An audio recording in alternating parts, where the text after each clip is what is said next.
So it's hard to get and stay motivated to do things that we don't enjoy. For many of us, this includes homework or work projects. So in this video, I share 5 motivation tips to help get you through those moments when you're just not feeling it. Hi, I'm Katie Azevedo from SchoolHabits.com. I'm a private executive function coach, and I teach students and professionals strategies to learn and work better. If this video provides value to you, please give it a thumbs up, hit subscribe, and hit that notification bell. And if you want more tips and tricks for school, productivity, time management, and all that stuff, then follow me over on Instagram for daily doses of all of that. Let's get started.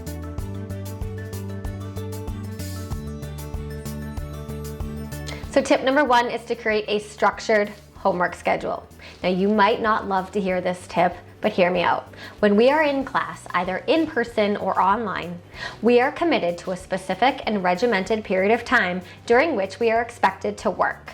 Now, if you're more often motivated to work when you're in class than you are when you're doing homework, the reason might be that you're actually subconsciously more engaged by time constraints. Use this knowledge to your advantage and create a study schedule where you're giving yourself time constraint. So you'd want to create a study schedule for each day of the week, and you can map it out on a piece of paper or using something like Google Calendar, whatever tool you like. And of course, not every day will look the same, right? If you have like a job or if you have practice or something, and there's going to be days when you don't have homework, so you don't actually need a study schedule. But for the majority of the days, Monday through Friday, you should plan to do your homework during a very specific period of time. Now, over time, your mind and your body will get accustomed to this block of time during the day when you're expecting yourself to work, and hopefully over time, your mind will fight you less when that time comes. Tip number 2, write all of your assignments down so that you can cross them off. Again, bear with me for this one. One of the simplest motivation tricks is to write things down so that you can cross them off. We are so often motivated by a physical reminder of our accomplishments, and that is one of the reasons why this tip works so well. Many of us get psychologically stimulated when we see progress, and if we don't write things down and if we don't cross them off, we don't visually see the progress that we're making. Also, it's a huge mistake to think that you can remember all of your assignments. Sure, if you have one assignment because you're in 4th grade, then maybe you don't need to write everything down, but chances are you're not in 4th grade watching this video and you have a variety of assignments for a variety of subjects that you need to manage. So not only does writing things down help us with our motivation, but it helps you actually not forget to get things done, right?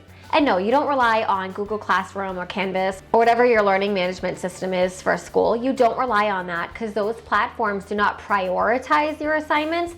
And then also, those assignments are not always visible depending on how your teacher uses that platform.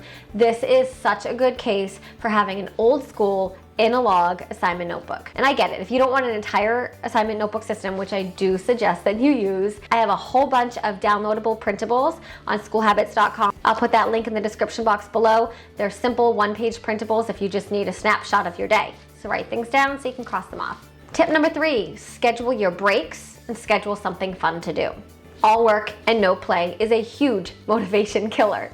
We all know that. So to make your homework time more tolerable, schedule in something to look forward to. The key here is to be super specific about what you plan. The more specific you are, the more your brain is able to visualize what that break or what that fun is gonna look like. And the more you can visualize it, the more you can see it in your mind's eye, the more motivating it is.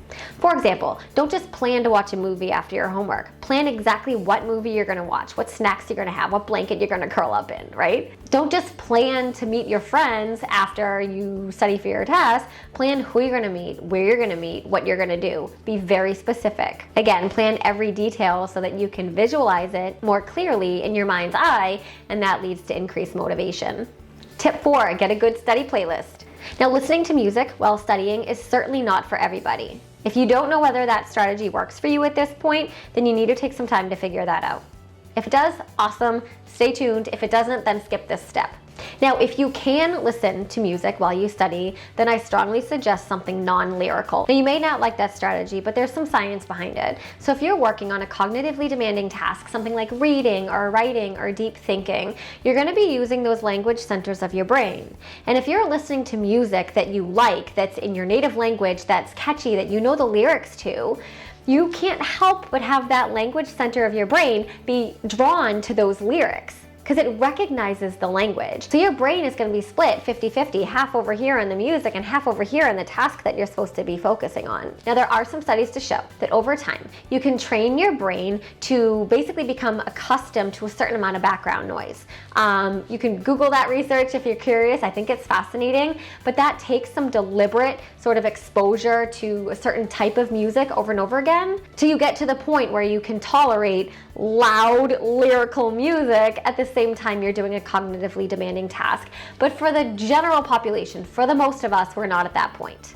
And remember, you don't want to be overstimulated by the music. The point of this tip is to stimulate us just enough to be motivated to do the task that we don't want to do. We also don't want to be overstimulated by the music, because then it's pointless. Now, you can find study playlists on YouTube, on Spotify. There's also a website called Noisely that can be good for creating a custom background noise type study playlist. Tip number 5, have the right homework people. Now, if you're a professional in the working world and you're like, well, I don't have homework and for some reason I'm still watching this video, then A, I love you, but B, this tip totally applies to you as well. So listen, we don't go to the mechanic for medical advice or the banker for workout inspiration. So you gotta figure out who to turn to and honestly, who to avoid for homework motivation. We all have friends who make us feel a certain way, right? We have that party in a box friend, our chill movie night friend, our tell everything to friend, the friend we go on walks with, right? So if you're struggling with school, if you're struggling with motivation, don't talk school with the friend who's always complaining about classes. Don't seek study advice from the friend who doesn't study. So instead, find 1 or 2 friends who have a consistently positive outlook about school and let them inspire you. Turn to them when you need advice. Turn to them when your motivation is low. Now, keep in mind that motivation is not a fixed state. It goes up, it goes down, and it depends on a bazillion different factors that we don't always have control over or that we can't always predict. So these strategies are meant to give you like a motivation injection during those moments when, for whatever reason, whether you can identify the reason or not, when you're just not feeling it, when you're just feeling like not invested in what you're doing, but you know in the back of your mind that you have to do it anyway. Now, if you have any specific questions on these tips, definitely leave them in the comment section below. I try to get to as many as possible. And then if you have your own motivation tips, even if they're quirky, weird little things that help boost your motivation during times when you're not feeling it, absolutely, please leave those in the comments below too, because A, I'm really curious about what they are and they might help me, but of course they'll help like anyone else who's watching this video. Don't forget to hit like and subscribe, and as always, thank you so much for watching.